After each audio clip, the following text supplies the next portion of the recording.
Bienvenidos participantes al curso Nueva Norma Sanitaria para Restaurantes y Servicios Afines, aprobado por Resolución Ministerial número 822-2018 MINSA. Interpretación e implementación. Unidad 3. Disposiciones específicas de la norma número 822-2018. Disposiciones específicas para los restaurantes y servicios afines. Como hemos estado viendo en los capítulos anteriores, ahora vamos a hablar sobre las disposiciones específicas de la norma, ¿no? En el ítem 6, en el punto 6.1 de los principios generales de higiene,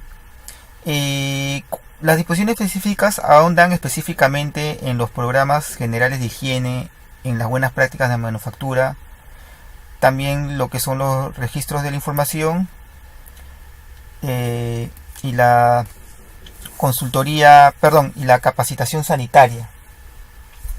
Ahora bien, ¿qué dice este punto? Dice: los restaurantes y servicios afines deben aplicar los principios generales de higiene, que comprende el programa de buenas prácticas de manipulación y el programa de higiene y saneamiento, los que deben plasmarse en documentos físicos o virtuales que demuestren su aplicación y verificación a través de controles, los cuales deben de estar a disposición del inspector durante la vigilancia sanitaria. ¿Esto qué quiere decir? Como habíamos mencionado en los capítulos anteriores, ahora la norma te exige que tu programa general de higiene debe estar documentado físicamente o en su defecto en virtual, ¿no?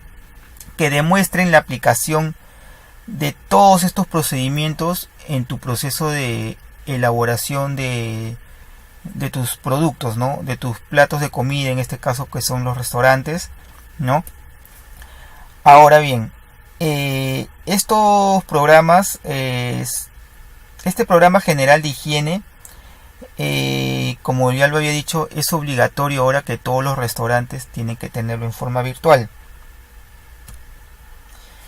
En este programa general de higiene se va a plasmar en documentos todas las actividades que nosotros vamos a realizar para mantener la inocuidad de nuestro establecimiento, así también como la inocuidad al momento de preparar los alimentos.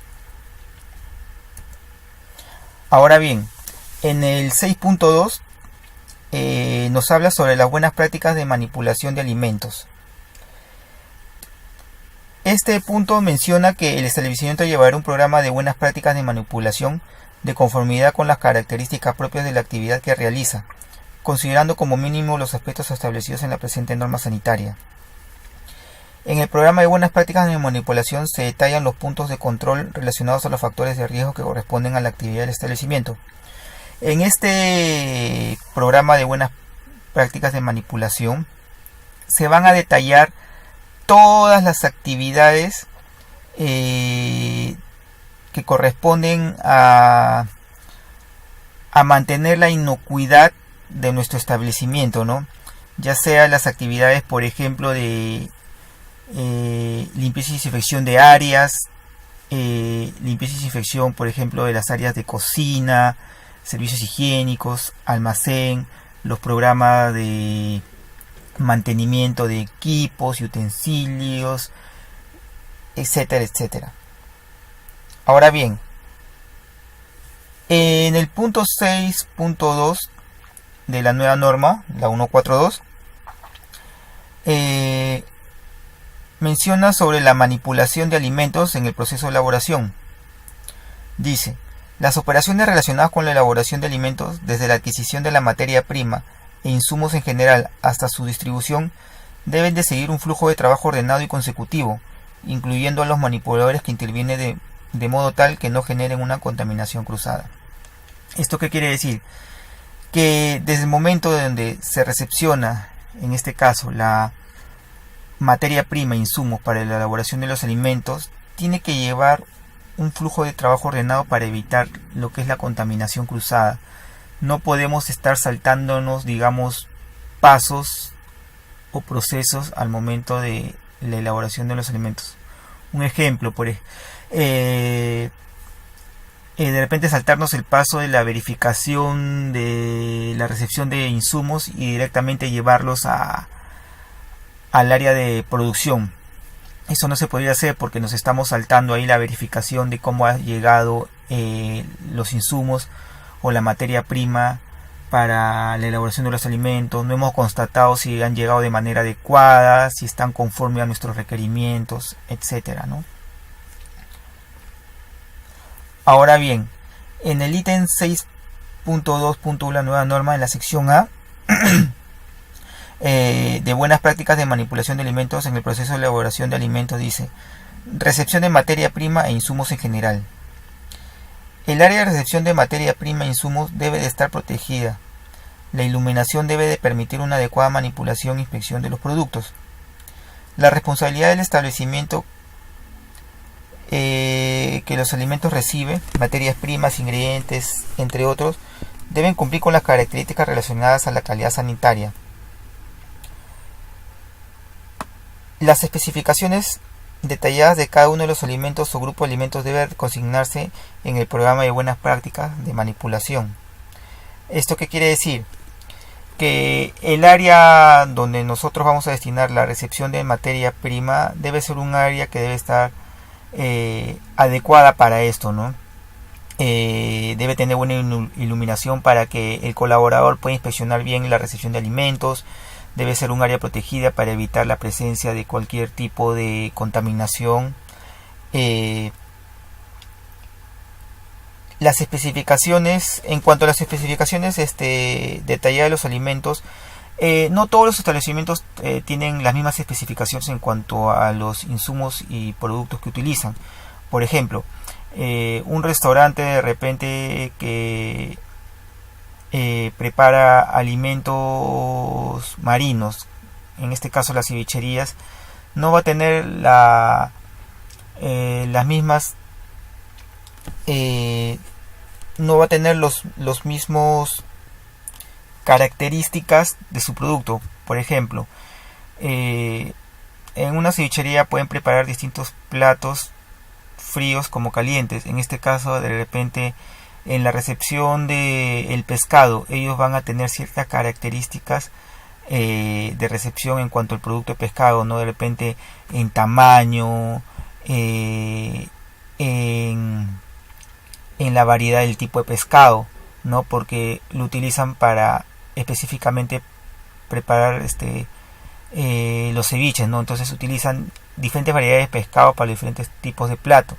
Entonces ellos en sus especificaciones detallan, ¿no?, que el pescado debe tener de repente un tamaño al momento de recepción para que sea aprobado y pase a producción. De repente debe tener ciertas características organolépticas, ¿no? No tanto así lo detallan de repente en un restaurante donde no son especialistas en pescados o en temas de comidas marinas, ¿no? De repente un restaurante de comida criolla donde prepara pescado, para ellos de repente no es tan importante el tamaño del pescado porque o la variedad, porque preparan platos limitados en ese sentido, ¿no? Entonces hay ciertas características que cumplen los restaurantes de acuerdo a los platos que manejan, ¿no? Por ejemplo, en cuestión de este caso de los platos marinos, ¿no? Pero todos esos alimentos uno los debe ir detallando en el programa de buenas prácticas de manufactura o de manipulación, ¿no? El tipo de alimentos a los que nosotros las especificaciones queremos, ¿no?, para nuestro establecimiento y al momento de elaborar nuestros alimentos. Ahora bien, en este cuadro tenemos un ejemplo sobre evaluación del estado general del alimento, ¿no? Al momento de la recepción de la materia prima, por ejemplo, si no cumple con los requisitos de calidad y no está conforme, se avisa al encargado de cocina y se rechaza la mercadería. Si cumple con todos los requisitos de calidad y con todas las especificaciones de acuerdo al establecimiento, es conforme y se aceptan los alimentos y pasan a ser almacenados en las condiciones adecuadas, ¿no? Ahora bien, en la recepción de materia prima e insumos en general, se tiene que llevar un registro de proveedores. Esto es muy importante para poder realizar la rastreabilidad con fines sanitarios. ¿Por qué? Porque si digamos, tenemos un producto que nos ha dado problemas en el sentido de que nos va a ayudar a determinar con más precisión la responsabilidad de problemas de seguridad de los alimentos, ¿no? Por ejemplo, nos va a ayudar a determinar de dónde ha provenido ese producto, cuál es el proveedor, etcétera, ¿no? Entonces, es importante llevar un registro de todos nuestros proveedores para saber los productos con fines de rastreabilidad sanitaria, ¿no? Por ejemplo, tenemos una lista de 50 proveedores, tenemos que detallarlos en el programa de buenas prácticas de manipulación, ¿no? Porque en cualquier caso que suceda algún incidente en lo que es inocuidad alimentaria, vamos a poder hacer una trazabilidad y una rastreabilidad para ver y determinar lo que pudo haber sucedido, ¿no? Ahora bien, en el artículo 17 de la norma 363/2005, la norma ya derogada, nos menciona que también se debe dar un registro de proveedores de modo que sea posible efectuar su rastreabilidad, ¿no? Es lo mismo que nos menciona en la 142, ¿no? Ahora bien, para los alimentos que requieren mantener la cadena de frío se debe realizar controles para asegurar dicha condición y se establecerán los procedimientos de recepción en el programa de buenas prácticas de manipulación. Si nosotros recepcionamos, por ejemplo, alimentos que necesitan de cadena de frío, se deben realizar ciertos controles. Por ejemplo, al momento de la recepción de este tipo de insumos o materia prima, verificar que no se haya roto la cadena de frío, verificar que ha llegado a una temperatura adecuada y correspondiente al tipo de insumo y materia prima. Si nosotros verificamos que no ha llegado a esa temperatura adecuada, quiere decir que se ha roto la cadena de frío, entonces por ende ese alimento o producto ha estado propenso a una temperatura mayor de conservación y por ende ese insumo o materia prima ha estado en una zona de riesgo y por tanto puede haber proliferado gran cantidad de microorganismos, ¿no? Afectando al producto o la materia prima en sí, ¿no? Entonces siempre es bueno al momento de recepcionar nuestros insumos verificar siempre las temperaturas de recepción, ¿no? Para el caso, por ejemplo, de las carnes que tienen que llegar en temperaturas de congelación, en el caso de del pollo, pescados, etcétera, ¿no? Ahora bien, acá tenemos un cuadro sobre las características de la calidad sanitaria, ¿no? Y el tipo de alimento. Por ejemplo, alimentos perecibles, tenemos alimentos de origen animal, carnes, leche, ¿no? Que tienen que adquirirse en lugares formales que garanticen su procedencia. En cuanto a huevos, deben presentar cáscara íntegra y de ser posible deben tener fecha de vencimiento. Algunos restaurantes o establecimientos, por el tema de ahorrar costos, tratan a veces de comprar en lugares que no tienen cierta garantía, ¿no? Compran, digamos, carnes de centros de beneficio que no están registrados por el Ministerio de Salud, ¿no? Centros que no tienen el permiso correspondiente, ¿no? Camales, por ejemplo, que no están autorizados, que no cumplen que no tienen ningún permiso de funcionamiento de repente, ¿no? Y por tratar de minimizar los costos, compran en estos establecimientos, ¿no? Que no les garantiza, digamos, que la carne que ha sido o el alimento que ha sido beneficiado ahí cumpla con todas las medidas de higiene y salubridad, ¿no?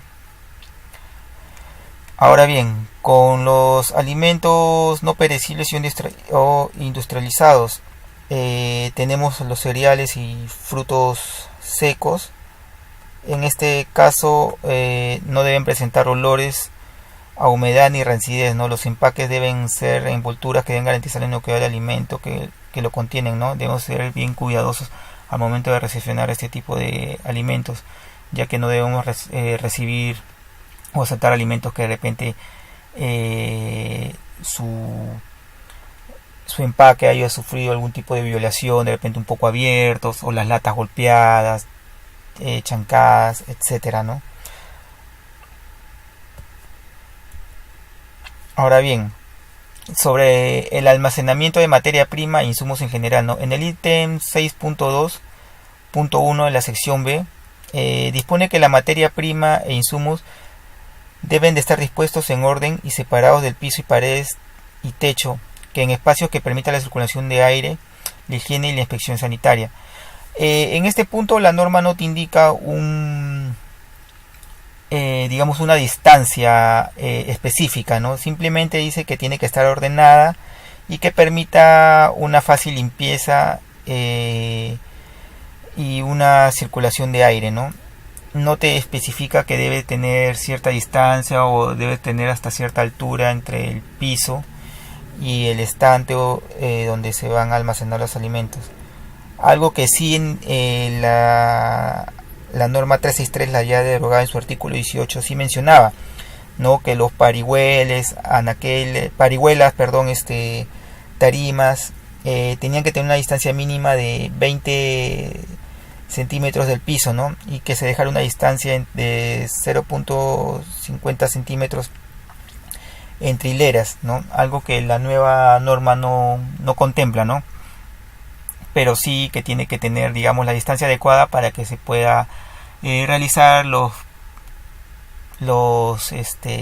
limpieza, ¿no? del área de almacén.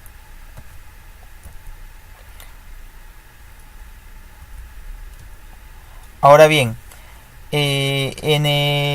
siguiendo con el tema del almacenamiento de materia prima e insumos, en el ítem 6.2.1 en la sección B, ahí vamos a hablar sobre también lo que tiene que ver con mantener la cadena de frío de los alimentos que lo requieran, ¿no? Las temperaturas deben estar bajo control y los registros de su verificación consignados en el programa de buenas prácticas de manufactura o de manipulación. Los equipos de frío deben tener un programa de mantenimiento preventivo que asegure su funcionamiento.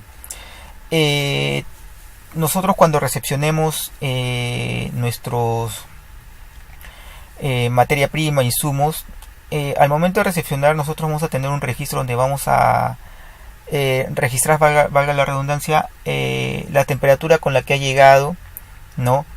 Vamos a tener ahí un registro también a la temperatura a la cual se almacenan. ¿Por qué?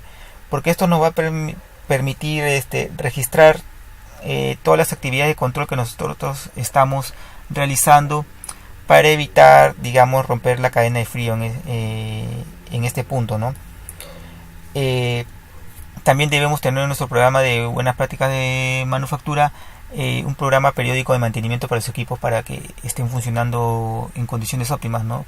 A veces los establecimientos no le dan un mantenimiento a sus equipos y sus termómetros de repente no están calibrados, entonces nos pueden estar dando datos incorrectos, ¿no? O de repente el equipo no está enfriando de manera adecuada, o la circulación del aire dentro del equipo no es la adecuada y por ende no está conservando bien los alimentos. Entonces en ese sentido puede ocasionar nuevos problemas en la conservación de la materia prima y los insumos, ¿no?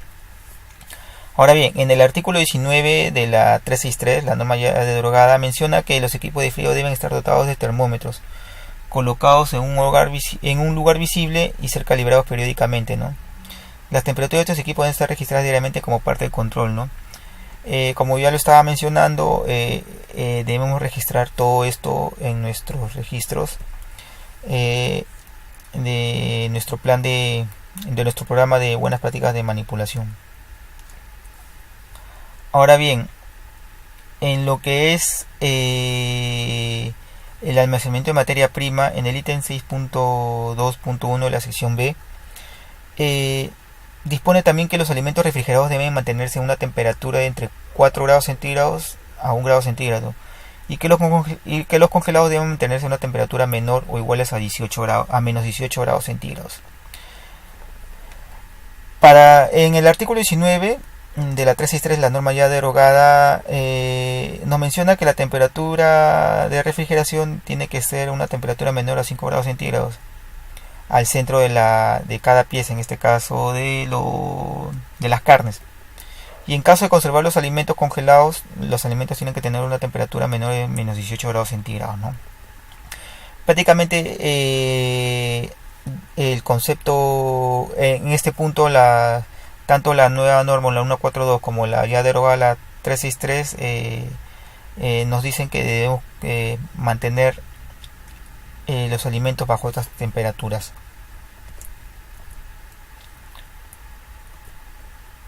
Ahora bien, en el 6.2.1, sección C de la nueva norma, la 142, nos dispone que el área de preparación de alimentos crudos se generan gran cantidad de residuos sólidos orgánicos y estos deben disponerse en recipientes acorde al volumen que se genera. Los recipientes deben ser retirados, tapados, evitando pasar por las áreas de preparación intermedia y final cuando se estén procesando alimentos, ¿no? En estas áreas donde se va a acondicionar y se va a preparar los alimentos crudos, debemos tener la cantidad suficiente de recipientes, ¿no? Para evitar que se acumule gran cantidad en un solo recipiente, gran cantidad de residuos sólidos orgánicos, porque esto va a llamar a la proliferación de insectos, moscas, ¿no? Y puede haber una contaminación cruzada, ¿no? Todos estos recipientes deben estar tapados y con su bolsa, y en lo posible retirarlos, evitando pasar por áreas de preparación intermedio o final, ¿no? Hay casos en restaurantes que en los recipientes de residuos orgánicos están rebalsando, ¿no? E inclusive ya no alcanza y los dejan con tapa abiertas. Entonces eso llama a la proliferación de insectos, ¿no? Debemos tener bastante cuidado en eso. En el artículo 23 de la 363 de la norma ya derogada, no menciona ningún tipo de disposición a tener en cuenta en lo referido, ¿no? Este es un punto importante que se está tomando ahora, tocando en la 142, ¿no? Antes en la 363 no lo contemplaban eso. Ahora bien, en el proceso de congelación de alimentos, en el ítem 6.2.1 sección C, nos menciona que los alimentos deben ser descongelados en refrigeración o pueden descongelarse en agua segura, protegidos evitando el contacto con el agua, ¿no? También menciona que un alimento descongelado no puede volver a congelarse nuevamente. En el artículo 23 de la norma ya derogada, la 363, menciona que la descongelación de alimentos puede realizarse en refrigeración, horno microondas o por inmersión en agua fría que corra en forma constante, ¿no? Como vemos acá en las figuras, si queremos descongelar nosotros un alimento, debemos descongelarlo protegido, ¿no? En su empaque, en su bolsa, ¿no? No podemos descongelar directamente con agua, porque lo estaríamos contaminando. Ahora bien, el agua no debe entrar en contacto directo con el alimento, por eso debemos descongelarlo en su empaque original donde ha venido, en este caso, las carnes, ¿no? O en todo caso descongelarlos en refrigeración. Nunca debemos descongelarlos en intemperie. ¿Por qué? Porque si lo descongelamos en intemperie va a llamar a que el alimento va a entrar en una zona de alto riesgo y se va a contaminar con los microorganismos que tiene el dicho alimento, ¿no? Entonces van a crecer gran cantidad de microorganismos exponencialmente. ¿Por qué? Porque está en una temperatura de riesgo, ¿no? Debemos descongelarlos en refrigeración, y una vez un alimento ya descongelado no se puede volver a congelar. Eso hay que tenerlo en cuenta. Ahora bien, para el proceso de elaboración y y procesamiento de alimentos cocidos. En el ítem 6.2.1 de la sección D de la nueva norma, menciona que las preparaciones que contemplen, por ejemplo, carnes a media cocción, crudas o marinadas, deben ser preparadas para consumo inmediato y asegurar que procedan de establecimiento de producción primaria con control sanitario o sanitariamente autorizada, ¿no? Como le había mencionado en diapositivas anteriores, ¿no? Las carnes que nosotros adquiríamos para nuestros establecimientos deben proceder de lugares con control sanitario o sanitariamente autorizados, no debemos comprarlos, evitar en comprarlos en lugares, digamos, clandestinos, ¿no? Por de repente ahorrarnos un poco más de dinero, ¿no? Porque estos no nos garantizan que hayan cumplido con buenas prácticas de manipulación al momento de beneficiar a estos beneficiar a la red, ¿no? Otro punto donde hace énfasis es en comparación con el artículo 24 de la 363, es sobre el uso de las grasas y aceites que dispone, ¿no? Dice que las grasas y aceites utilizados para freír no deben calentarse a más de 180 grados centígrados. Y si se reutilizan deben filtrarse para eliminar las partículas de los alimentos. Esto es muy importante, que también a veces los establecimientos por ahorrarse costo reutilizan el aceite, ¿no? Y lo vuelven a recalentar. Estos aceites producen una sustancia tóxica llamada acrilamida, perdón. No, estas sustancias son cancerígenas. Entonces es importante tener en cuenta que si nosotros reutilizamos el aceite va a desprender este tipo de sustancias, ¿no? Y estas sustancias van a estar dentro del alimento y al momento de nosotros consumir vamos a consumir estas sustancias tóxicas, ¿no? Que a la larga nos pueden causar graves enfermedades, ¿no? Por eso es importante solamente reutilizar el aceite una sola vez, ¿no? Para evitar que el aceite genere este tipo de sustancias tóxicas.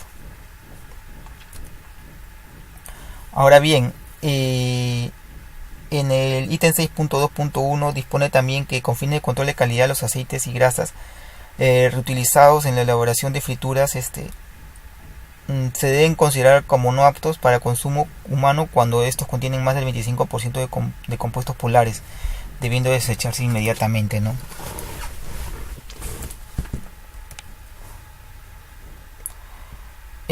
Ahora, en el punto de proceso de elaboración final, en el ítem 6.2.1 la sección dispone que para el servicio para el procesamiento final, para servicio se realiza en un área seguida de la intermedia para evitar la contaminación cruzada. Además, en los equipos de frío ubicados en el área de procesamiento final, los alimentos crudos y cocidos listos para consumo deben disponerse de forma ordenada para evitar la contaminación cruzada. En el artículo 27 de la 363, la norma ya derogada, mencionan que las materias primas y alimentos crudos que se almacenen en los equipos de frío estarán protegidos y se ubicarán por separado de los alimentos cocinados y precocidos y de consumo directo, ¿no? Como había mencionado ya en los capítulos anteriores, debemos evitar conservar en los alimentos fríos con alimentos ya preparados o cocidos, ¿no? Porque se puede generar una contaminación cruzada. Entonces debemos ordenarlos de manera tal que digamos en el área donde la vamos a almacenar, en este caso las refrigeradoras o conservadoras, debemos disponer por separado todos los alimentos que están cocidos y todos los alimentos que están o materias primas o alimentos crudos, ¿no? Ya que si digamos los ponemos de manera desordenada puede haber una contaminación cruzada, aparte de que debemos evitar esto, ¿no? Como buenas prácticas de manipulación. Ahora bien, acá tenemos una foto que nos simula, ¿no? un equipo de frío o de conservación, ¿no? Y más o menos explica acá cómo deben estar distribuidos y almacenados los alimentos, ¿no? En la parte de abajo van a estar ubicadas las carnes rojas, pollo y otras carnes blancas, ¿no? Pescados, todo esto, ¿no? Estos deben estar almacenados y separados en bolsas y en recipientes adecuados que eviten que goteen. Hay algunos establecimientos a veces que no tienen este cuidado y colocan todas estas carnes en la parte de arriba, y estas carnes por su composición desprenden bastante líquido, agua. Entonces estas gotean y pueden caer encima de los otros productos que están almacenados. Por eso estos deben ir en la parte de abajo. En la parte intermedia deben ir las que son las frutas, verduras y hortalizas, ¿no? Y en la parte de arriba deben ir ya los alimentos preparados, ¿no? Acá nos dan unas pautas también a tener en cuenta, ¿no? Que los alimentos preparados deben estar máximo 12 horas en conservación, ¿no? Acá también nos podemos ver que las frutas y verduras deben estar máximo 2 días, ¿no? En lo que son brócoli, pimentón, 4 días, ¿no? Porque pasado este tiempo ya empiezan también ya a perder su calidad organoléptica y a descomponerse.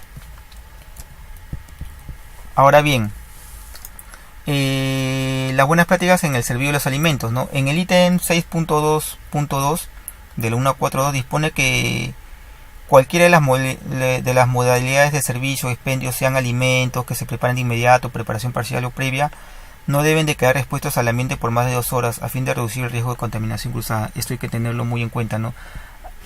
No deben pasar más de tiempo. ¿Por qué? Porque al pasar más tiempo entra en un área de riesgo, una temperatura de riesgo. Entonces el alimento pueden proliferar bastantes bacterias, ¿no?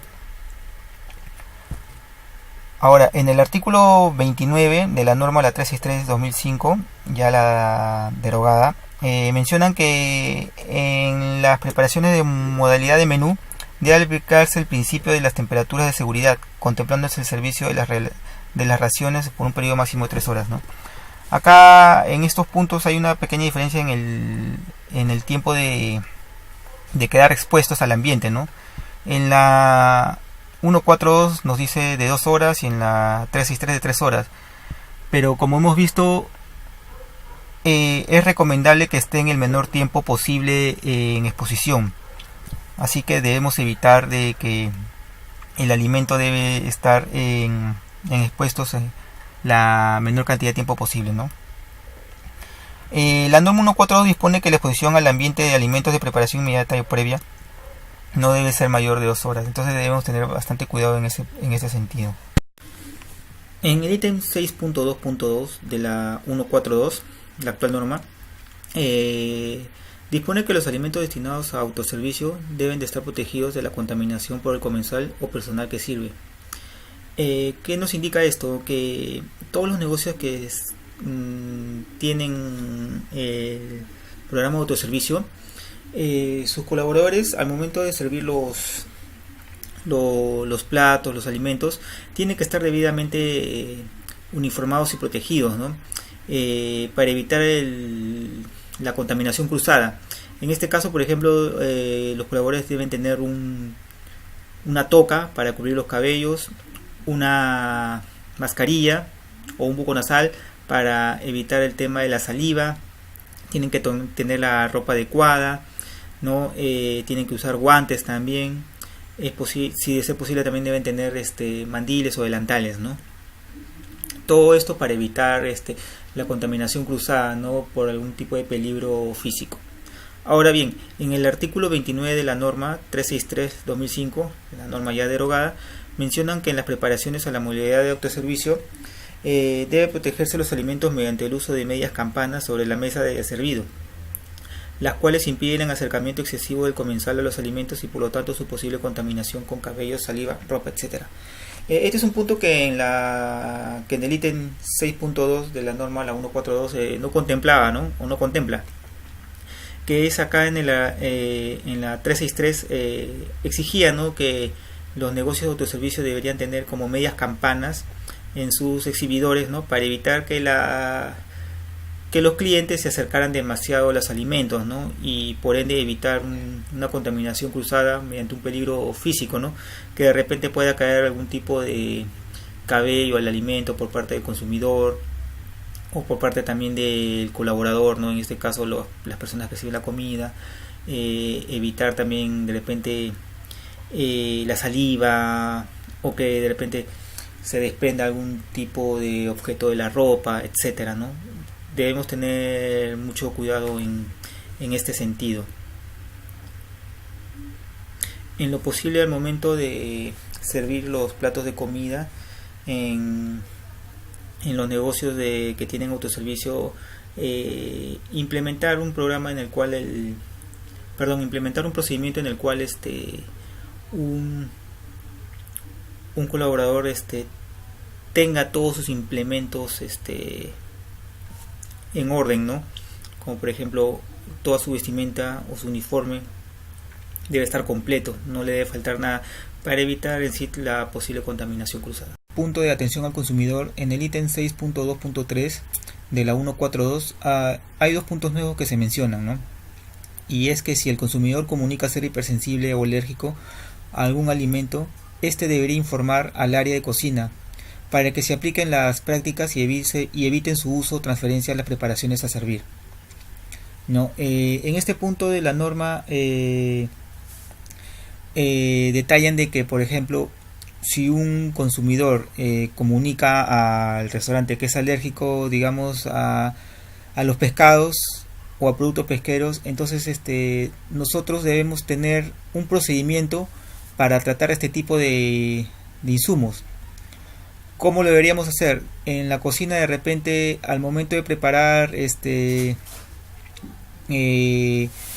pescado, debemos tener un área específica para ello, ¿no? Evitando de que el pescado pueda entrar en contacto con los diferentes productos que se puedan elaborar, o diferentes platos que se puedan elaborar, ¿no? Para evitar de que haya una contaminación cruzada, ¿no? Entonces, porque una pequeña traza de este alimento que puede entrar en contacto con otros productos lo puede contaminar, y si este comensal come ese plato, puede llegar a tener problemas, ¿no? Y sabemos que una alergia, dependiendo, pueden llegar a ser mortales. Entonces tenemos que tener un procedimiento bien establecido en nuestro programa de buenas prácticas de manipulación al momento de tratar con productos alérgenos, ¿no? Si un comensal nos comunica que es alérgico, por ejemplo, en este sentido, de repente a la leche o productos lácteos, tratar de implementar una pequeña área donde podamos preparar los alimentos alérgenos, ¿no? Evitando la contaminación cruzada, ¿no? Ahora bien, otro punto nuevo que toca la norma en el ítem 6.2.3, la 142, nos menciona que en el marco de minimizar los riesgos de hipertensión arterial en la población y a fin de fomentar las decisiones libres e informadas de los consumidores, solo se servirá sales de mesa en el salero, y si el consumidor lo solicita en forma expresa, ¿no?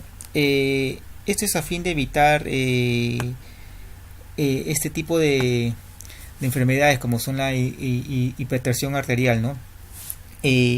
Solamente si el comensal lo solicita, se le debe servir las sales en los saleros, ¿no? Pero digamos, por recomendación, en ningún establecimiento, digamos, en el área de comedor del restaurante deben tener la sal, ¿no? O deben, mejor dicho, servir la sal, o deben estar en las mesas, no solamente servirlas cuando el consumidor lo así requiera, ¿no? Esto por un tema de salud nada más, y por minimizar los riesgos de hipertensión arterial de la población, que como vemos son muy altos, ¿no? Ahora, en el tema de control y gestión de alérgenos, tenemos que tener en cuenta de que ese es un punto importante, ya que debemos tener un procedimiento bien adecuado, ¿no?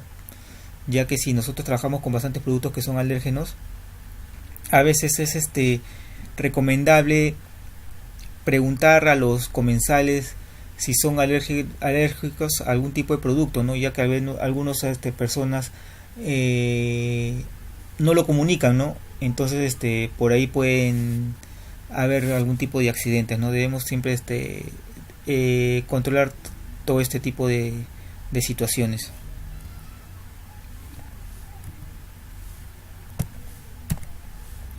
Ahora bien, en el 6.3, donde indica los manipuladores de alimentos en la norma, en el ítem 6.3.1 de la 142 señala que el empleador tendrá la responsabilidad de que sus manipuladores de alimentos sean sometidos a exámenes médicos vinculados a las setas, por lo menos cada 6 meses, y estando esos documentos certificados médicos disponibles para la vigilancia sanitaria que realice la autoridad competente. Entonces esto nos da a entender de que nosotros como empleadores debemos de someter a todos nuestros colaboradores a exámenes médicos vinculados con ETAs, ¿no? Y es recomendable que no solamente las personas que entren en contacto directo con el alimento, sino todo el personal del establecimiento debe tener un examen médico vinculado a las enfermedades transmitidas por alimentos, ¿no?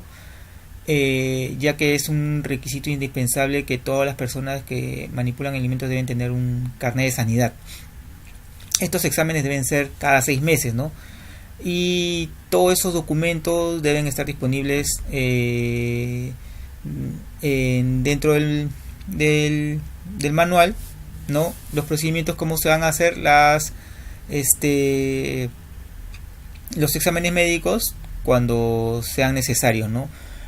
Por ejemplo, ¿no? Crear el cronograma, ¿no? Para todos los colaboradores del establecimiento, ¿no? Digamos, cada 6 meses efectuar los exámenes médicos para sus colaboradores, ¿no? Ahora bien, en el artículo 34 de la norma, la 363, la ya derogada, menciona que la administración de restaurantes o servicios afines es responsable del control médico periódico de los manipuladores de alimentos que trabajas en dichos establecimientos. Acá no te da, digamos, un periodo de tiempo de cuándo tienes que hacer los exámenes médicos a tus colaboradores, simplemente te mencionan que debes hacer. Ahora bien, es importante siempre controlar la salud de nuestros trabajadores, porque ellos son los que entran en contacto directo con el alimento. Entonces, si no controlamos esto, es posible que de repente haya algún tipo de contaminación de ellos hacia los alimentos, ¿no? Entonces debemos evitar este tipo de situaciones, ¿no? Llevar siempre un control de nuestros colaboradores al momento de que entre en contacto con el alimento, ¿no? Aparte de hacerle los exámenes médicos correspondientes, tienen que las personas que manipulan alimentos tienen que estar bien protegidos, ¿no? Deben llevar todos sus implementos de seguridad, en este caso sus mascarillas, sus gorros, su uniforme adecuado, guantes, etcétera, si así lo amerite la elaboración del producto, ¿no? Ahora bien, sobre el punto de capacitación sanitaria, en el ítem 6.3.4 de la nueva norma, la 142, señala que los programas de capacitación deben ser desarrollados en función a las necesidades de cada establecimiento y que permita la aplicación de los programas de programa general de higiene. O sea, me refiero a las buenas prácticas de manufactura y también o de manipulación y a los programas de higiene y saneamiento, ¿no? En el artículo 37 de la norma, la 363, que ya está derogada, nos menciona que las capacitaciones deben efectuarse por lo menos cada 6 meses mediante un programa que incluya principios generales de higiene, la buena práctica de manipulación de alimentos y bebidas, entre otros. Acá hay que tomar en cuenta que en el artículo 37 nos mencionaba que deberían efectuarse por lo menos cada 6 meses. Y en la 6.3.4 dice que deben ser realizados en función a las necesidades. Digamos, si nosotros vemos que nuestro personal no está capacitado de manera adecuada, entonces debemos reforzar esas capacitaciones las veces que sean necesarias para que nuestro personal pueda al fin estar bien capacitado y pueda desarrollar su trabajo de una manera adecuada, ¿no? Entonces no es acá que se tiene que capacitar a cada personal cada 6 meses, sino las veces que sean necesarias en el tiempo que sea determinado, ¿no? Pueden ser un programa, podemos nosotros tener un cronograma de capacitaciones mensuales durante todo un año, hacer un registro de todas las capacitaciones que se van a efectuar durante todo el año, ¿no? Y eso plasmarlo en el manual de buenas prácticas de manipulación y llevar un registro de todo eso, ¿no? Hacer un cronograma de capacitaciones mensuales, por ejemplo, ¿no? Para que el personal esté constantemente capacitado, ¿no? En temas de que son inocuidad alimentaria, control de productos alérgenos, manipulación de productos alérgenos, por algunos ejemplos, control de roedores, manejo de residuos, etcétera, ¿no? Todo lo que tenga que estar vinculado al área de lo que es la inocuidad de los alimentos. Ahora bien, en el programa de higiene y saneamiento, en el ítem 6.4 de la norma 142 señala que los establecimientos deben contar en forma documentada con el programa de higiene y saneamiento detallado, de conformidad con las características propias de la actividad que realiza, considerando como mínimo los procedimientos de limpieza y desinfección de ambientes, instalaciones, equipos mobiliarios de cocina, utensilios, prevención de plagas, etc., y minimizar los riesgos de contaminación cruzada. Asimismo, se debe considerar los puntos de control a ser verificados con los registros de dichas verificaciones. En este punto nos indica que los establecimientos deben contar con los documentos, con documentos físicos detallando todo el programa de higiene y saneamiento, ¿no? Ahora, todos los establecimientos, restaurantes no son iguales. Cada establecimiento va a manejar un programa de higiene y saneamiento de acuerdo a la realidad de su establecimiento, ¿no? Y de acuerdo también al tipo de establecimiento que tengan, ¿no? En este sentido, por ejemplo, en estos manuales se tiene que detallar, por ejemplo, los procedimientos de limpieza y desinfección, por ejemplo, de las áreas de cocina, de limpieza y desinfección de los utensilios, ¿no? Por ejemplo, los programas de capacitación al personal. Todo esto se tiene que ir detallando, todos estos procedimientos en el manual de buenas prácticas de manipulación. Ahora bien, aparte de los procedimientos, también tiene que haber los registros donde se va a verificar todas estas acciones. Por ejemplo, en el programa de limpieza y desinfección de los servicios higiénicos, ¿no? Tiene que haber un procedimiento de cómo se debe limpiar el área de los servicios higiénicos, ¿no? De qué manera, la frecuencia, quién lo va a hacer, y también tener un registro para verificar si se ha hecho este procedimiento, si se ha hecho esta tarea de actividad o no.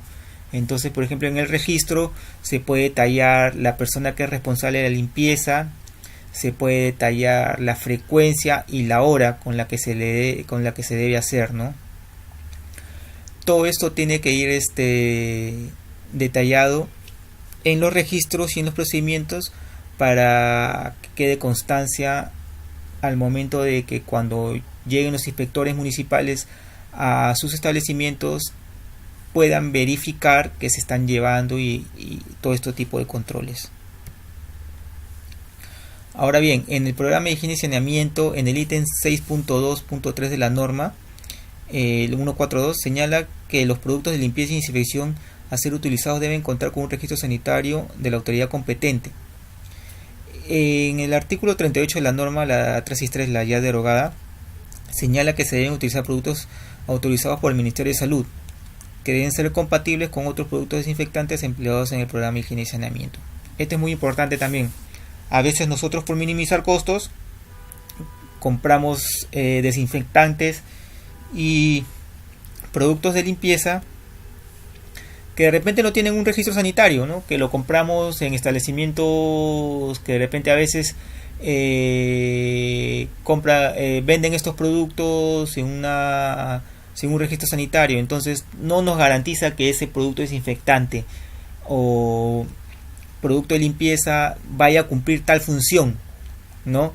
De repente se ha visto casos en que lo compran en mercados, los desinfectantes, los que son hechos a veces por los mismos vendedores, ¿no?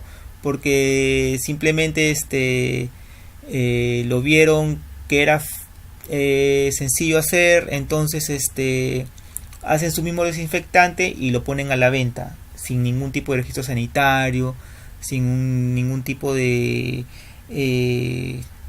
que haya o que tenga una autorización por parte de un Ministerio de Salud, ¿no?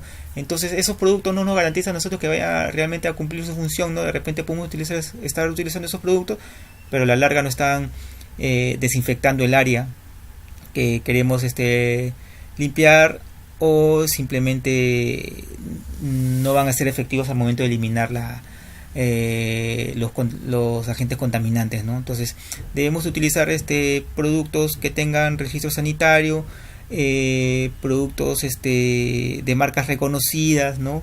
Que nos van a dar la seguridad de que cuando utilicemos cumplan la función a la que están destinadas, ¿no? Ahora bien, con el punto de las prácticas de limpieza y desinfección, en el ítem 6.4.1 de la norma señala que los programas de higiene y saneamiento deben considerar un programa de renovación y mantenimiento de equipos y utensilios, ¿no? Que asegure la condición sanitaria de los mismos. Los equipos deben ser desmontados para su lavado y desinfección en la frecuencia y procedimiento indicado en el programa de higiene y saneamiento. En el artículo 39 de la norma 363, la norma ya derogada, no señala ningún punto mencionado líneas arriba, ¿no? Y que ahora con la nueva norma hay que tener en cuenta. Entonces nosotros debemos tener un programa de renovación y mantenimiento de equipos. ¿Por qué? Porque si nosotros no le damos un mantenimiento adecuado a nuestros equipos y utensilios, estos van a deteriorarse con mucha mayor rapidez, no van a funcionar bien, ¿no? Por ejemplo, en el tema de los equipos, en el tema de los hornos, en el tema de las refrigeradoras o conservadoras, si no le damos un mantenimiento periódico adecuado, estos equipos a la larga de repente no van a trabajar en condiciones óptimas, ¿no? De repente no van a llegar a la temperatura adecuada de conservación en el caso de las conservadoras o refrigeradoras, ¿no? Nosotros de repente podemos estar confiados que sí, porque enfría, ya va a estar conservando el alimento, pero de repente no está llegando a la temperatura adecuada de conservación o congelación, y por ende el alimento que está ahí puede tener una alta carga de contaminación, una alta carga microbiana, ¿no? Porque simplemente no está trabajando bien ese equipo. E igual con los hornos, ¿no? De repente si no le damos el mantenimiento adecuado, estos no van a llegar a la temperatura que nosotros creemos que pueden estar teniendo estos equipos, ¿no? Entonces siempre es bueno tener un cronograma de mantenimiento de estos equipos para su buen funcionamiento. Igual con los utensilios, debemos también tener cuidado en ese sentido, porque son estos que entran en contacto directo a la preparación de los productos, de los platos de comida, ¿no? Si utilizamos aquí utensilios que de repente ya están muy gastados, estos pueden desprender material extraño que pueden hacer que el alimento se contamine con un peligro físico, ¿no? Pueden desprender pedazos de metal, de madera, de plástico, etcétera, ¿no? Debemos tener siempre en consideración todo esto de acá. Ahora bien, con el tema de la prevención y control de los vectores, en el ítem 6.4.2 señala que el programa de higiene y saneamiento debe contemplar medidas para la prevención y control de vectores, insectos, roedores y plagas, a fin de minimizar los riesgos para la inocuidad de los alimentos. Las medidas preventivas y de control deben estar descritas, documentadas y supervisadas en su cumplimiento dentro del programa de higiene y saneamiento, ¿no? En el artículo 40 de la norma 363, la norma que ya está derogada, no señala ningún punto mencionado líneas arriba, y que ahora con la nueva norma hay que tener en cuenta, ¿no? Este es un punto nuevo que hay en la norma, ¿no? Y que se debe aplicar. Acá lo que se debe contemplar es que nosotros debemos tener también medidas de prevención y un control de vectores. Debemos tener un programa o un cronograma de fumigación de los ambientes del restaurante, ¿no? Debemos también tener las acciones descritas, por ejemplo, al momento de cómo nosotros estamos evitando la proliferación de plagas, ¿no? En este sentido, insectos, roedores, qué medidas estamos adoptando nosotros. Todo eso debe estar descrito en un procedimiento de control de prevención, de control de vectores, ¿no? Por ejemplo, como lo expliqué, ¿no?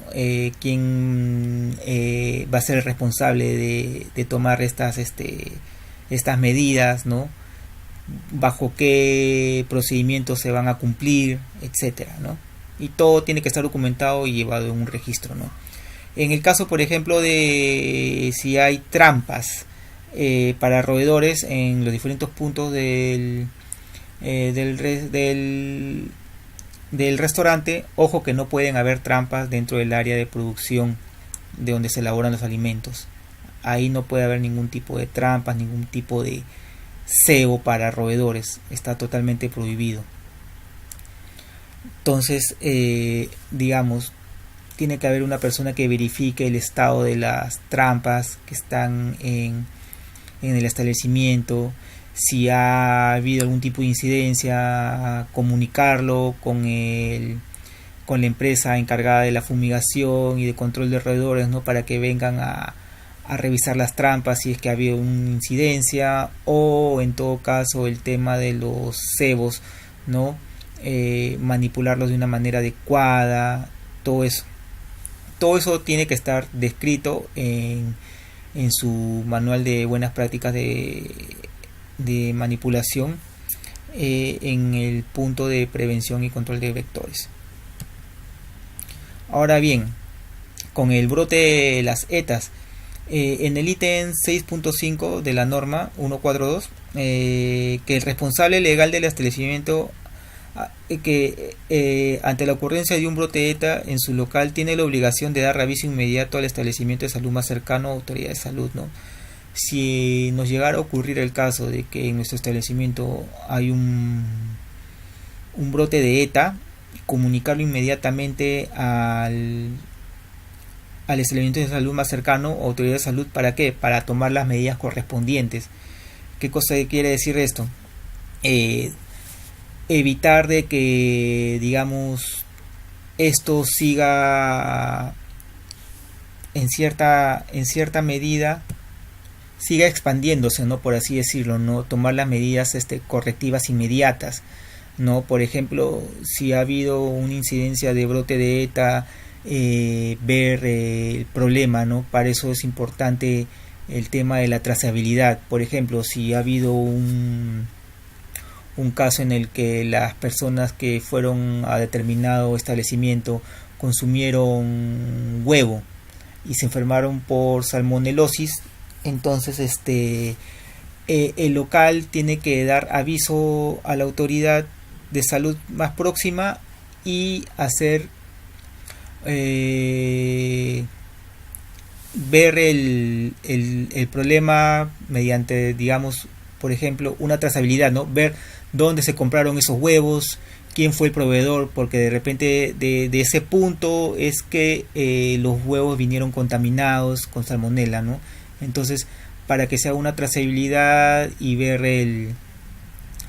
a detalle dónde pudo originarse el problema. Es siempre importante estar atentos a eso. Ahora bien, sobre el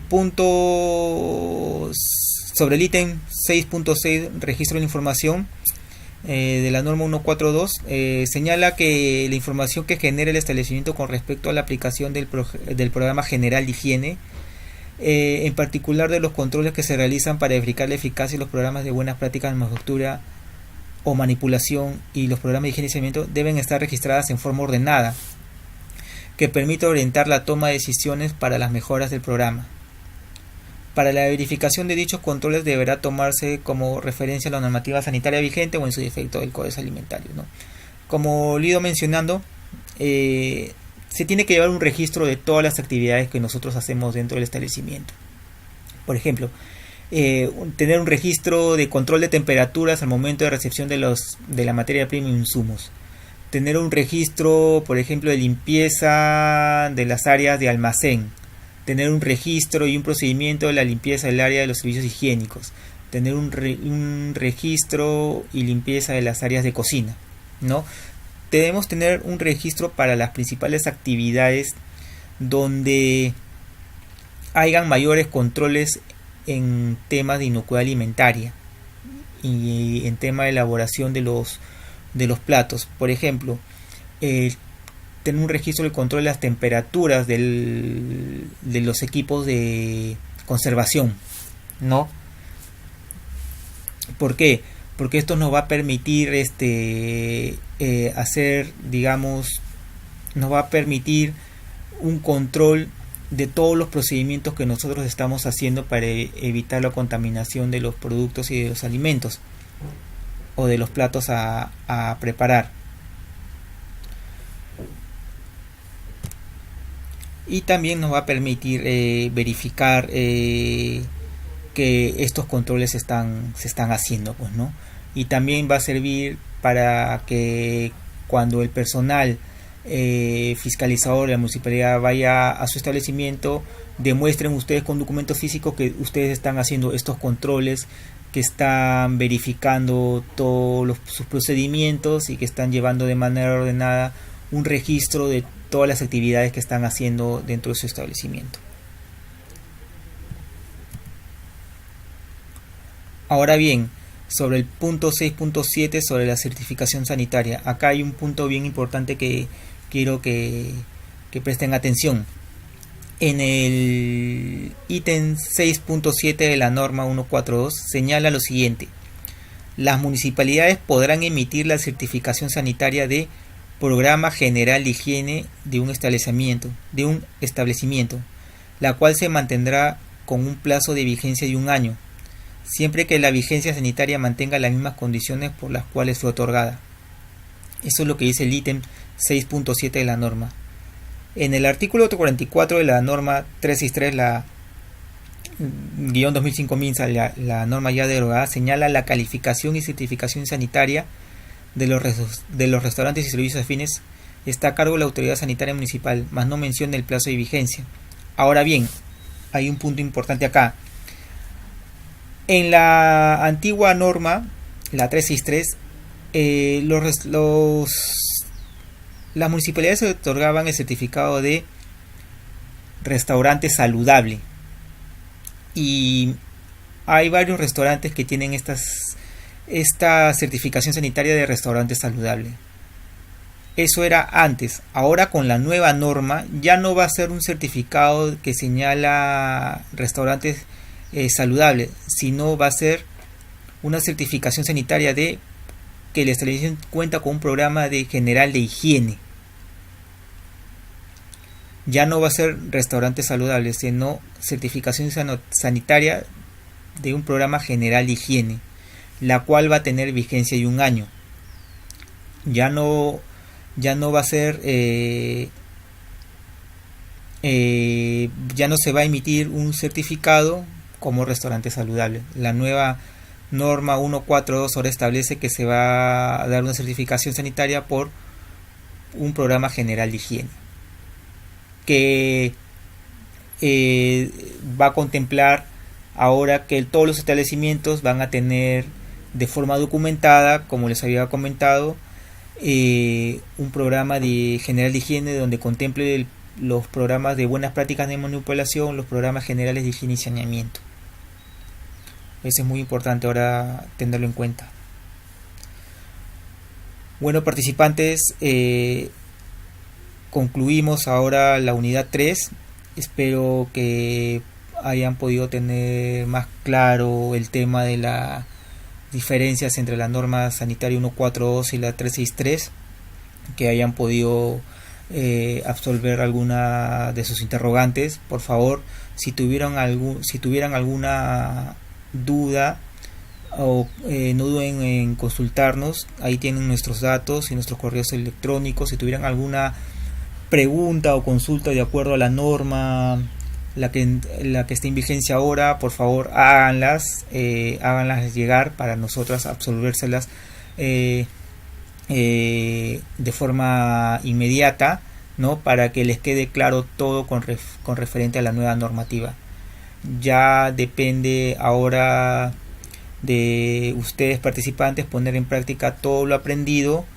En la plataforma van a encontrar las evaluaciones, los talleres, por favor revísenlas para que puedan ahondar más sus conocimientos. No se olviden, ante cualquier duda o interrogante que tengan, hacérnoslas llegar y nosotros gustosos las vamos a responder. Muchas gracias por su atención.